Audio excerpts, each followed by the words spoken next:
News, सच जरूरी है। नमस्कार दर्शकों, मैं हूं मीनल और आप देख रहे हैं एमएनएस न्यूज टीवी। स्वागत है आपका शाम की खबरों में। खबरों पर जाने से पहले डालते हैं नजर आज की बड़ी हेडलाइंस। विदर्भ में उभाटा को बड़ा झटका, बंडू तागड़े हो गए शिंदे गुट में शामिल। विदर्भ का पहला बलून डैम गोंदिया में बाघ नदी पर बनेगा। 109 करोड़ की योजना को मिली मंजूरी। गांव के तालाब में मिली 5 शवों की लाशें, इलाके में मचा हड़कंप। अब देखते हैं खबरों को विस्तार से।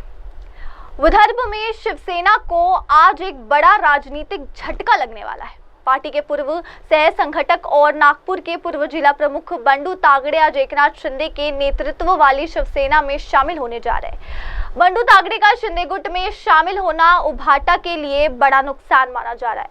खासकर विदर्भ क्षेत्र में ये राजनीतिक घटनाक्रम विधायक नरेंद्र भोंडेकर और मंगेश काशीकर के प्रयासों का परिणाम बताया जा रहा है, जिन्होंने तागड़े को शिंदे गुट में लाने के लिए सक्रिय भूमिका निभाई। इससे पहले भी विदर्भ में उभाटा को कई बार संगठनिक चुनौतियों का सामना करना पड़ा, लेकिन तागड़े जैसे वरिष्ठ नेता के प्रस्थान को पार्टी के लिए धक्का माना जा रहा है। पार्टी के पूर्व सह संगठक और नागपुर के पूर्व जिला प्रमुख बंडू तागड़े आज एकनाथ शिंदे के नेतृत्व वाली शिवसेना में शामिल होने जा रहे हैं। बंडू तागड़े का शिंदे गुट में शामिल होना उभाटा के लिए बड़ा नुकसान माना जा रहा है।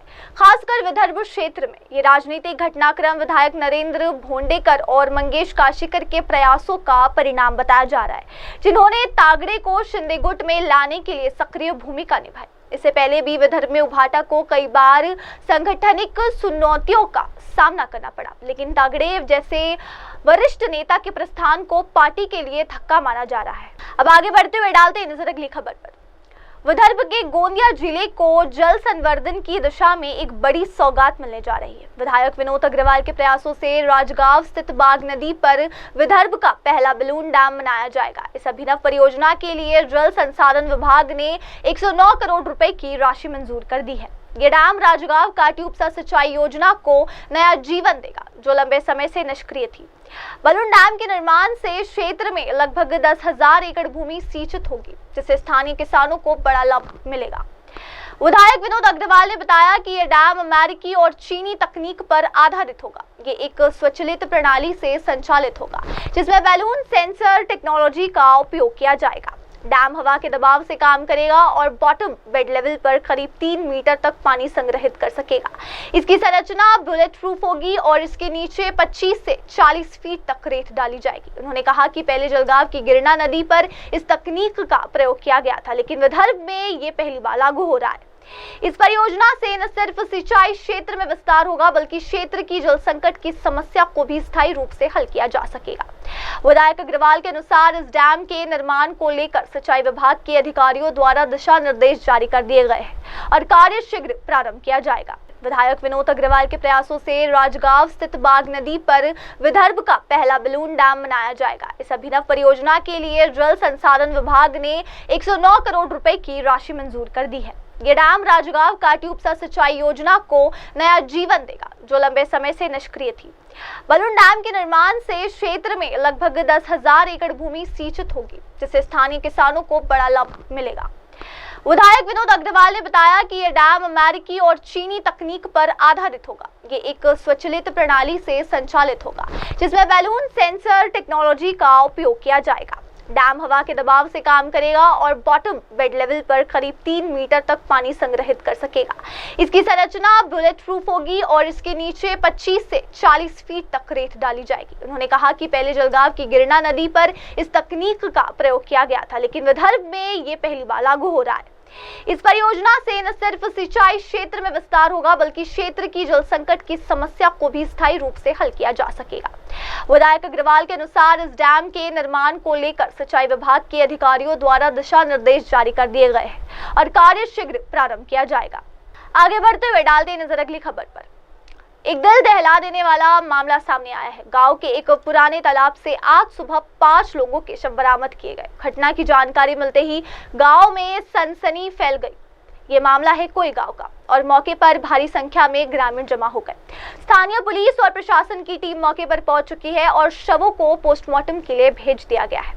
शुरुआती जांच में इन शवों को स्थिति संदिग्ध बताई जा रही है और पुलिस इसे एक गंभीर रूप का मामला बता रही है। पुलिस सूत्रों के अनुसार ये तालाब एक समय खदान के रूप में भी प्रयोग में लाया गया था, जिससे ये अंदेशा लगाया जा रहा है कि घटना स्थल पर कोई तो साजिश हो सकती है।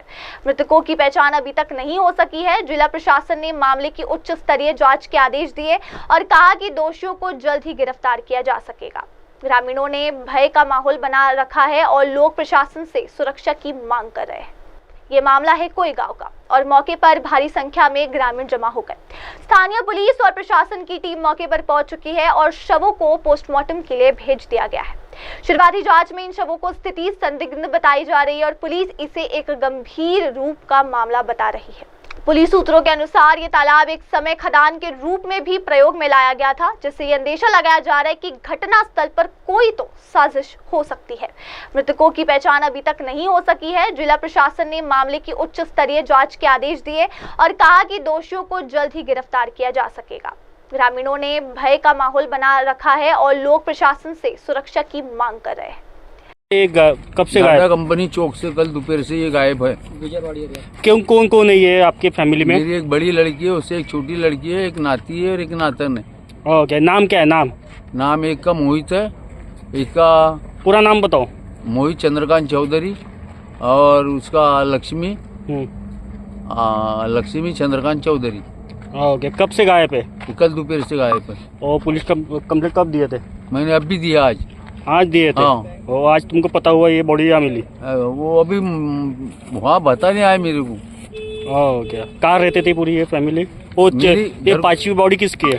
पांचवी बॉडी वो लड़की की है। कौन पहचानते आप? नहीं पहचानता मैं उसको। उनकी आके नहीं इधर में। ठीक है, आपका नाम? मेरा नाम सूर्यकांत जीवनराव राउत। कहाँ रहते? डाटा कंपनी चौक गुजरवाडी। मी पोलीस निरीक्षक भानुदास पिदुरकर, पोलीस स्टेशन कुही. आमच्या अंतर्गतच पाचगाव चौकी येतात. तर आम्हाला आज जवळपास 11-12-1 वाजताच्या सुमारास असं समजलं की याचे मृतक जो आहे एतेश्याम अन्सारी याचे नातेवाईक मोहम्मद रफिक अन्सारी हे कुई फाटा येथेच राहते. त्यांचा नातेवाईक जो मुलगा आहे एतेश्याम अन्सारी हा कालपासून गायब होता, घरून मिसिंग होता. तर त्याला ते समजलं की इकडच्या भागात येऊ शकते, तर मग ते लोकेशन आम्ही ट्रॅक केलं. तर लोकेशन इकडचे खदानचं मिळालं. तर आमच्या इथला जे स्टाफ आहेत, लांजवार मेजर आहे, AP इंगोले साहेब आहे, रेपाडे आहेत आणि बाकी कर्मचारी आहेत, ते सर्व पाच शोधायला लागले. शोध करता करता इकडे तलावात जे खदान आहे, खदानामध्ये एक बॉडी तरंगताना दिसली. त्याच्यामुळं मग आम्ही गोताखोर वगैरे नागपूरवाडीची मदत घेऊन, गोताखोरची मदत घेऊन बाकीच्या बॉड्या काढण्याचा प्रयत्न केला आणि आता सध्या 5 बॉड्या निघालेल्या आहेत. हे 5 बॉडी म्हणजे कुठचे आहे? हां, ते बॉडी आहे की एतेश्याम अन्सारी हा नागपूरचा 20 वर्षाचा मुलगा आहे आणि दुसरा आहे रोशनी चौधरी 32 वर्षाची आहे. एक तिचीच बहीण रज्जू उर्फ अंजली म्हणून आहे, 30 वर्षाची आहे, जवळपास 27-28 वर्षाची आहे. आणि रोशनी चौधरीची मुले, एक मोहित चंद्रकांत चौधरी 10 वर्षाचा मुलगा आहे आणि मुलगी लक्ष्मी म्हणून आहे, ते 8 वर्षाची आहे. हे सर्व मरण पावलेले आहे आणि ह्या खदानीच्या जवळच त्यांचे कपडे वगैरे पडलेले होते थैलीमध्ये आणि चपलाचे 5 जोड होते. त्याच्यावरून 5 बॉड्या असावं असा आमचा एक अंदाज होता. काय पूरी फॅमिली आहे की काय? हो, हे सर्व फॅमिलीतील लोक आहेत, 4ही लोक फॅमिलीचे आहे आणि एक एतेश्याम अन्सारी हा नागपूरचा वेगळा आहे. तपासमध्ये आलं काय लागतं तुम्हाला? आता आम्हाला तपास करावा लागेल बारकाईनं आणि त्याच्यानंतर आम्ही सांगू शकेल. धन्यवाद. हे घटना कोणती आहे? हे कोणत्या इलाकामध्ये? हा पाचगाव चौकी, पोलीस स्टेशन कुई अंतर्गत. खदान नाव. आगे बढ़ते हुए डालते हैं नजर अगली खबर पर। महाराष्ट्र के पालक मंत्री आशीष जायसवाल ने राज्य के हर जिले में आयोजित की जा रही खरीफ बैठक की तहत किसानों की समस्याओं की व्यापक समीक्षा की। उन्होंने बताया कि ये बैठक केवल औपचारिकता नहीं बल्कि किसानों के हित में ठोस योजना और कार्यान्वयन की दिशा में महत्वपूर्ण कदम है। बैठक के दौरान मंत्री जायसवाल ने बताया कि कहाँ खाद की कमी है, कहाँ कृषि सामग्री बिक्री केंद्रों में समस्याएं हैं और किसानों को खरीफ मौसम में किन चुनौतियों का सामना करना पड़ सकता है। इन सब पहलुओं की गहराई से जांच की जा रही है। उन्होंने जोर देकर कहा कि सेल टू पिक की अवधारणा को लागू कर महाराष्ट्र में कृषि उत्पादन को बढ़ाने की दिशा में ठोस प्रयास किए जा रहे हैं। इसके साथ ही किसानों की शिकायतों का तत्काल निवारण सुनिश्चित करने पर भी जोर दिया गया। मंत्री ने यह भी बताया कि फसल बीमा योजना की समीक्षा में एक चौंकाने वाला खुलासा हुआ है। बीते वर्षों में बीमा कंपनियों को लगभग 10,500 करोड़ रुपए का फंड चला गया, जिसका किसानों को अपेक्षित लाभ नहीं मिल पाया। अब इस दिशा में सुधार करते हुए सरकार ने यह तय किया है कि बीमा योजना के अंतर्गत खर्च होने वाले धन का बड़ा हिस्सा सीधे पूंजी निवेश के रूप में नियोजित किया जाएगा। इसके तहत प्राथमिकता योजना बनाई गई, जिसमें पहले आवेदन पहले मंजूरी के सिद्धांत पर काम होगा। इससे कृषि क्षेत्र में स्थायी बदलाव की उम्मीद है।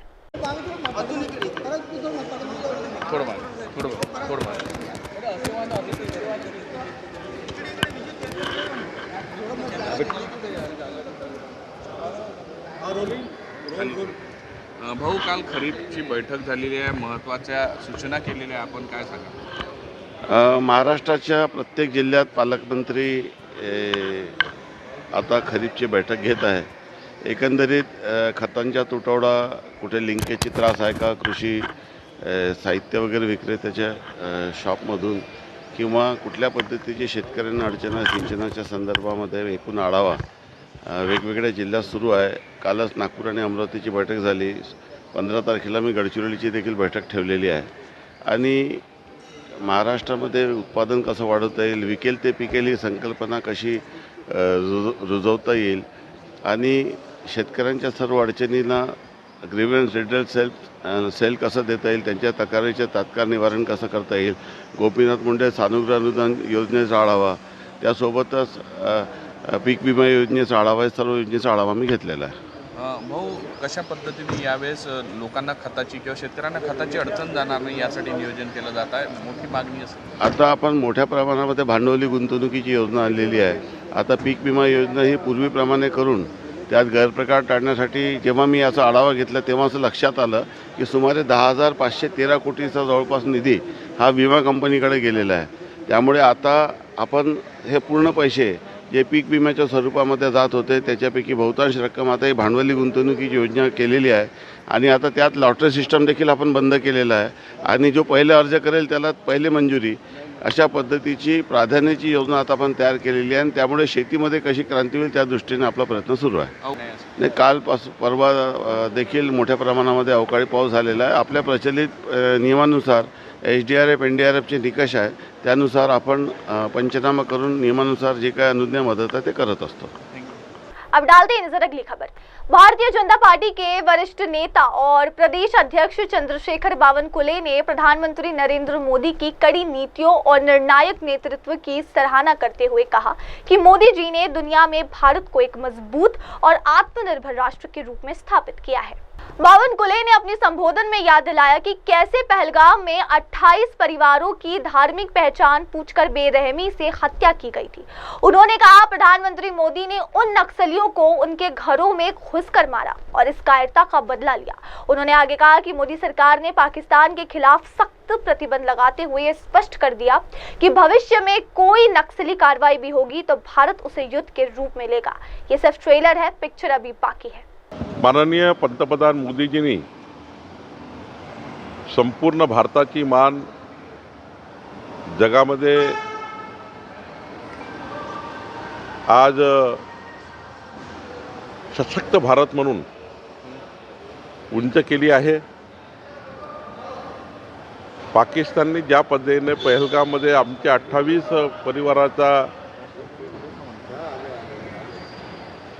परिवाराला अमानुषपणे त्यांची हत्या केली, धर्म विचारून हत्या केली। माननीय मोदीजींनी पाकिस्तानच्या त्या नक्षलवाद्यांना त्यांच्या घरात जाऊन मारलं, घरात घुसून बदला घेतला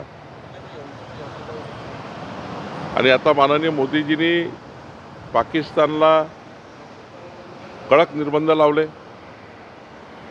आणि आता तर मोदीजींनी असं म्हटलं, एक जरी नक्षलवादी कारवाई झाली तर त्याला युद्ध समजण्यात येईल आणि संपूर्ण जगाला मोदीजींनी एक भारत किती बलशाली आहे, आमचा भारत काय करू शकतो, अब तो ट्रेलरचा पिक्चर बाकी आहे। यानंतर या देशाशी कोणी बदमाशी करेल, बेईमानी करेल, या देशाची कोणी छळेल, हा देश बदला घेतल्याशिवाय राहणार नाही, आमची सेना बदला घेतल्याशिवाय राहणार नाही। खरं तर मोदीजींनी ज्या पद्धतीनं देशाला वाचवण्याकरता, देशाच्या नागरिकांना वाचवण्याकरता जी भूमिका घेतली आहे ती अत्यंत महत्त्वाची आहे. मला असं वाटतं की मोदीजींनी काल देशाला संबोधित करताना 140 कोटी भारतीयांचा प्रचंड मजबूत पाठबळ जे त्यांना मिळालं आहे या पाकिस्तानच्या विरुद्ध, त्याबद्दल त्यांनी जनतेची कृतज्ञता व्यक्त केली आणि असाच भारत देश 2047चा विकसित भारत म्हणून पुढे येईल असं मोदीजींनी सांगितलं. माननीय प्रधानमंत्री मोदी जी ने कल हमारा देश विश्व में जिस प्रकार से प्रगति कर रहा है, जिस प्रकार से हमारे देश की ताकत डिफेंस में पड़ी है, हम देश का संरक्षण खुद कर सकते हैं और हमारे देश के साथ किसी ने छेड़छाड़ किया उसे घर में जाकर घुस के मारने की ताकत मोदी जी ने निर्माण की है, हमारी सेना ने निर्माण की है. जिस प्रकार से पहलगाम में हमला हुआ था, हमारे वहाँ के नागरिकों को मारा गया था, मोदी जी ने पाकिस्तान में उनके घर में जाकर उस नक्सलवादी को ख़त्म किया और कहा कि कोई भी नक्सलाइट जो मूवमेंट होगा वो वार की तरफ से लड़ा जाएगा. अब नक्सलाइट मूवमेंट अगर इस महाराष्ट्र देश में होगा, हम वार के रूप में उसे घर के घुस के मारेंगे. साथ साथ में मोदी जी ने जिस प्रकार से हमारी सेना ने प्रदर्शन किया, मोदी जी ने जिस प्रकार से सेना को खुली छूट दी, आज हमारी सेना ने हमारे पूरे देश का जो सम्मान है पूरे विश्व में ऊंची जगह पर लेकर गए. आज पूरा विश्व जान रहा है कि भारत मजबूत हो गया है, भारत घुस के मार सकता है. भारत ने तो अभी ट्रेलर बताया, पिक्चर बाकी है. भारत देश विश्व में एक ऐसी बलशाली शक्ति है कि सारे लोग भारत से डरने लगे हैं और मुझे लगता है हमने डरने के लिए कुछ नहीं किया है. हमारे देश से जो भी छेड़छाड़ करेगा उसको हम पूरी तरह से निपटेंगे, ये मोदी जी ने कहा है. 140 करोड़ भारतीयों का समर्थन माननीय प्रधानमंत्री को जिस प्रकार से मिला है, ये समर्थन के लिए उन्होंने कृतज्ञता व्यक्त की है. मुझे लगता है आगे मोदी जी के और कड़े कदम होंगे, आगे इस देश को मजबूत करने का उनका प्रयास होगा और 21वीं सदी का भारत विकसित भारत होगा, यही मोदी जी ने कहा है. अब डालते हैं नजर हमारी आगे की खबर पर. कांग्रेस नेता विजय वट्टेटीवार ने असमय बारिश से हुए धान, सब्जी और बागवानी के नुकसान पर चिंता जताई. उन्होंने मुख्यमंत्री और उप मुख्यमंत्रियों से तत्काल पंचनामा कर किसानों को मुआवजा देने की मांग की. केंद्र सरकार पर निशाना साधते हुए कहा कि जीएसटी के नाम पर किसानों को लूट रही है, लेकिन मदद में कंजूसी कर रही है. जितेंद्र आव्हाड ने जाति जनगणना को जरूरी बताया और ओबीसी की संख्या कम दिखाने की किसी भी कोशिश पर कड़ी चेतावनी दी. उदय सामंत ने राज ठाकरे को सत्ता से बाहर भी प्रभावी शक्ति केंद्र बताया और विरोधियों पर तंज कसते हुए कहा कि उन्हें जन समर्थन खोने का डर सता रहा है. एकनाथ खड़से की हालिया गतिविधियों पर वट्टेटीवार ने कहा, हो सकता है वो पार्टी छोड़ने का विकल्प तलाश रहे हो. शरद पवार ने प्रधानमंत्री के अमेरिका को लेकर बयान को कमजोर बताया और कहा कि मोदी जी का भाषण निराशाजनक था. उन्होंने पूछा, जब सेना इतनी मजबूत है तो झुकने की क्या जरूरत थी. फळबागांचं झालं, भाजीपाल्याचं झालं आहे, धान रब्बी धानाचं पण मोठ्या प्रमाणात नुकसान झालं आहे आणि त्यामुळे आता शेतकऱ्याचं कंबरडं मोडल्याची स्थिती या राज्यामध्ये निर्माण झालेली आहे. एकीकडे हमीभाव नाही आणि दुसरीकडे अवकाळी आणि या नैसर्गिक आपत्तीमुळे पूर्णतः शेतकरी पिछला गेला आहे आणि अशा स्थितीमध्ये तातडीनं पंचनामे होणे आवश्यक आहे. मुख्यमंत्र्यांनाही आमची आणि त्या दोनही उपमुख्यमंत्र्यांना विनंती आहे की लवकरात लवकर हे पंचनामेचे आदेश द्या आणि नुकसान भरपाई घोषित करा. कारण हे नैसर्गिक आपत्ती आहे. नैसर्गिक आपत्तीमध्ये NDRF SDRFच्या निकषाप्रमाणे जे बसेल तेवढं तरी किमान द्या. केंद्र सरकारकडे मागणी करा, केंद्र सरकार तुमचं आहे आणि केंद्राकडून ही मदत लवकर तातडीनं मिळाली पाहिजे. GSTच्या रूपानं महाराष्ट्राला केंद्र सरकार लुटतो आहे आणि महाराष्ट्राच्या वाट्याला पैसे देताना त्यांचा हात आकडता होतो आहे. त्यामुळं यांनी तिकडे ताकद दाखवावी आणि शेतकऱ्याला भरीव मदत लवकरात लवकर कशी मिळेल यासाठी प्रयत्न करावा. जातीय जनगणनेमध्ये ओबीसीची संख्या कमी होईल असं विधान जे आहे जितेंद्र आव्हाड यांनी केलेलं आहे, कसं पाहता? नाही, जातीय जनगणना मला वाटतं की हे निवडणूक बिहारच्या तोंडावर घेतलेला हा निर्णय, अजून त्याच्या संदर्भातला क्लिअर ड्राफ्ट काही अजून आलेला नाही किंवा त्याची काय ते जाती जनगणनेचे निकष असणार आहेत ते संपूर्ण बाहेर आल्याशिवाय त्यावर बोलणं उचित होणार नाही. पण एक लक्षात घेतलं पाहिजे की जातीय जनगणना ही होणे क्रमप्राप्त होतं आणि त्याची आवश्यकता होती. कारण उद्याचं आरक्षण हे त्यावरच आधारित ठरणार आहे. त्यामुळे कोणी जर आमची संख्या ओबीसीची कमी दाखवण्याचा प्रयत्न केला तर त्याला त्याचे फळं भोगावे लागतील. तो प्रयत्न कोणी करू नये आणि त्याच्यावर आमचं पूर्ण लक्ष असणार आहे. सध्या राज ठाकरे हे सत्ता बाहेरील सत्ता केंद्र असं म्हणायला पाहिजे. एवढी ताकद त्या राज ठाकरेमध्ये निर्माण झालेली आता दिसते आहे.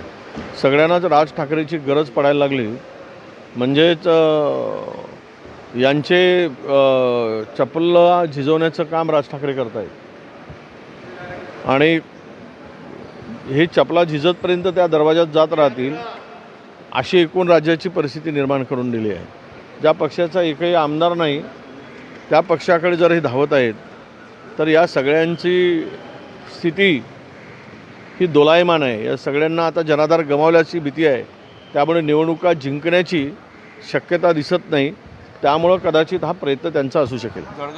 नाही ते तर मागासवर्गीयाला कोण विचारत आहे सरकार. मागासवर्गीयमध्ये महाराष्ट्रामध्ये एकनाथ खडसेंच्या बैठकीमध्ये हां काय त्यांचं ते पक्षाचं बघत बसतील. पण कदाचित त्यांनाही बाहेर जायचं असेल म्हणून अशा प्रकारचे आरोप होत असतात. काहीतरी करून कारण दाखवून पळायसाठी मार्ग शोधणाऱ्यापैकी असावेत. नाही खरं म्हणजे अमेरिकेची काय गरज होती. भारत का झुकला अमेरिकेच्या पुढे हाच प्रश्न देशातील लोक विचारत आहेत. भारताने अमेरिकेला ज्या आमच्या देशांच्या पंतप्रधानांनी ज्या ताकदीनं निवडणूक किंवा सत्तेमध्ये येण्यापूर्वी पंतप्रधान होण्यापूर्वी बोलले ती अपेक्षा भारतातील जनतेची होती, हिंदुस्थानच्या लोकांची होती की आमचे पंतप्रधान कोणापुढे झुकणार नाही आणि वाकणार नाही. ही जी स्थिती होती तो भंग झाला आहे. खरं म्हणजे जो विश्वास होता तो विश्वासघातामध्ये रूपांतर झाल्याची भावना लोकांमध्ये आता वाढायला लागलेली आहे. त्यामुळं हा नेमका प्रकार कशामुळे झाला. अरे आमचं सैन्य इतकं ताकदवर आहे की इकडे झुकण्याची गरजच नव्हती आणि पाकिस्तानच्या पोकळ धमक्यांना कधीच भारत घाबरला नाही. भारताने कधी त्या धमक्यांना महत्त्व दिलं नाही. पण काल पंतप्रधानांच्या सगळ्या भाषणातून एक दिसलं की अमेरिकेपुढे आम्ही झुकलो नाही किंवा झुकणार नाही अशा प्रकारचं वाक्य जर आलं असतं तर महाराष्ट्र आपल्या हिंदुस्थानच्या लोकांना बरं वाटलं असतं. पण त्या संदर्भातला उल्लेख झाला नाही.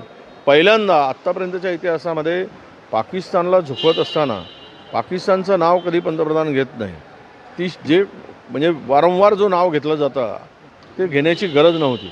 एवढं महत्त्व त्या चिल्लर देशाला देण्याची गरज नव्हती. पण आता काय त्यांच्या प्लॅनिंग आहेत हे मला सांगता येणार नाही. पण कालचं पंतप्रधान महोदयांचं भाषण जे होतं ते भाषण अमेरिकेला इशारा देणारं ठरायला पाहिजे होतं.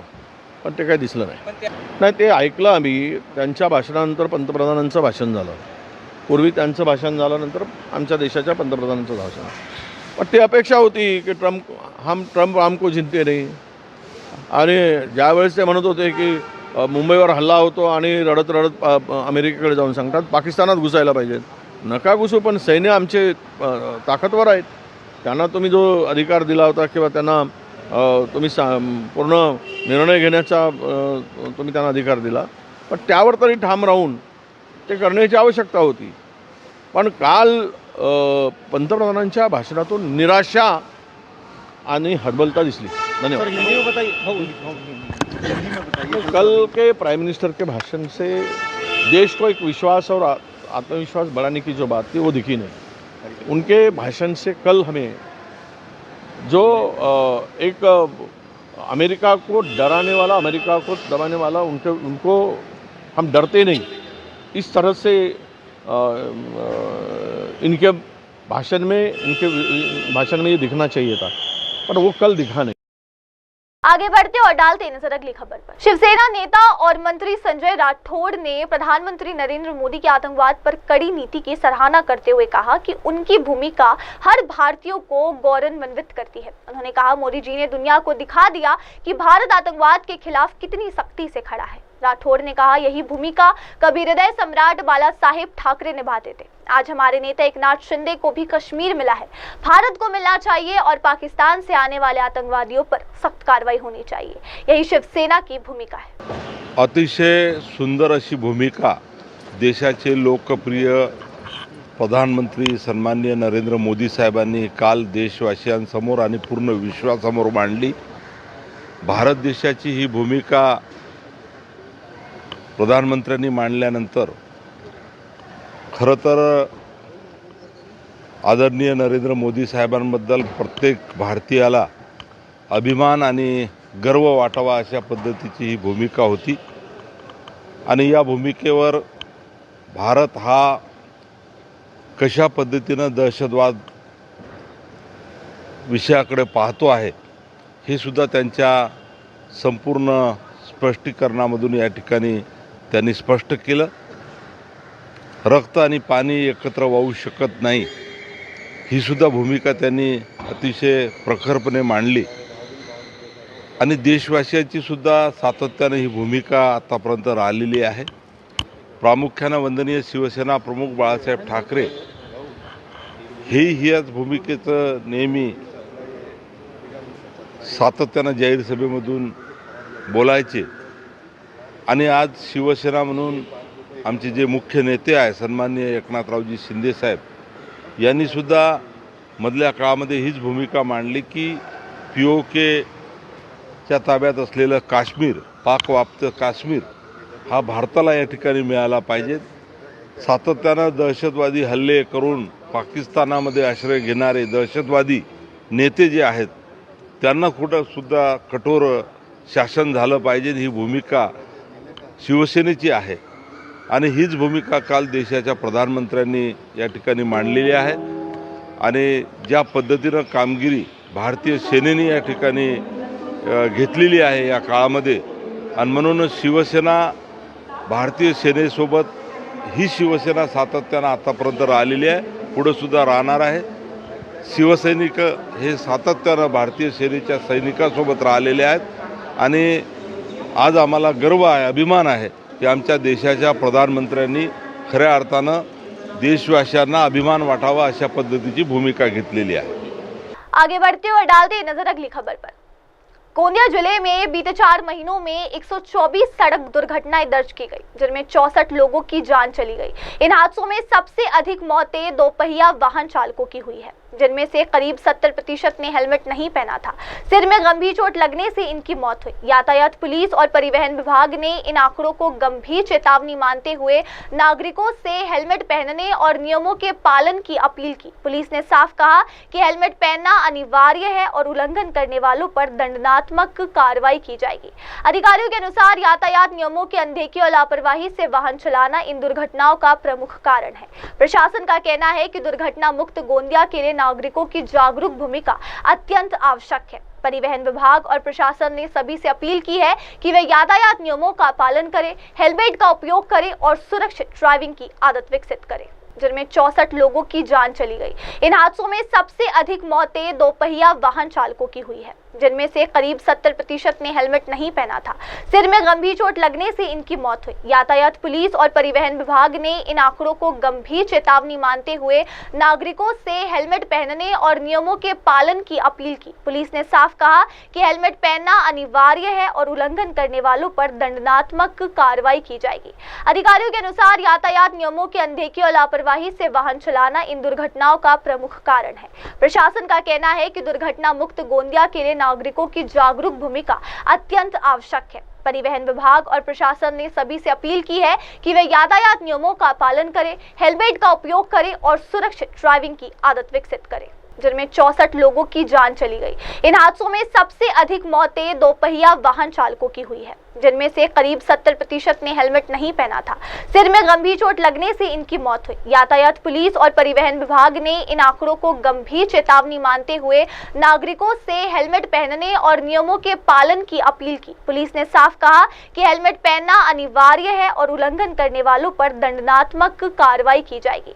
अधिकारियों के अनुसार यातायात नियमों की अनदेखी और लापरवाही लापरवाही से वाहन चलाना इन दुर्घटनाओं का प्रमुख कारण है। प्रशासन का कहना है कि दुर्घटना मुक्त गोंदिया के लिए नागरिकों की जागरूक भूमिका अत्यंत आवश्यक है। परिवहन विभाग और प्रशासन ने सभी से अपील की है कि वे यातायात नियमों का पालन करें, हेलमेट का उपयोग करें और सुरक्षित ड्राइविंग की आदत विकसित करें। जिल्हा वाहतूक शाखा ही कार्यरत आहे आणि गोंदिया जिल्ह्यात वाहतूक ज्या अपघात होतात, सदर अपघात मागील 4 महिन्यामध्ये एकूण 124 अपघात झालेले आहेत आणि त्यामध्ये 64 जण मृत्युमुखी पडलेले आहेत। सदर अपघात रोखण्यासाठी मी नागरिकांना आवाहन करून त्यांनी हेल्मेट वगैरे कंपल्सरी पाळावे, वाहतुकीचे नियम पाळावे आणि हे अपघात रोखण्यासाठी आपण कारवाई देखील वाहतुकीचे नियम मोडणाऱ्यांवर सक्त कारवाई करत आहोत। या महिन्यात त्या तुलनेत गेल्या वर्षाच्या तुलनेमध्ये अपघाताची संख्याही कमी झालेली आहे। अब डाल दे नजर अगली खबर पर। नागपुर महानगर पालिका चुनाव के पहले भारतीय जनता पार्टी ने संगठन में बदलाव शुरू कर दिया है। भाजपा ने चुनाव के पहले शहर अध्यक्ष को बदला दिया। पूर्व महापौर और पार्टी के वरिष्ठ नेता दया शंकर तिवारी नागपुर शहर भाजपा के नए अध्यक्ष हो गए। वो वर्तमान अध्यक्ष बंटी कुकड़े की जगह लेंगे। इसी के साथ भाजपा ने ग्रामीण में भी बदलाव किया। मनोहर कुंबारे काटोल तो अनंतराव राउत को रामटेक क्षेत्र के अध्यक्ष को बनाया गया। फिलहाल वक्त हो गया है एक ब्रेक का। ब्रेक के बाद लौटेंगे और जानेंगे दुनिया भर की तमाम खबरें। तब तक के लिए आप देखते रहिए MNS न्यूज़ टीवी। नमस्कार।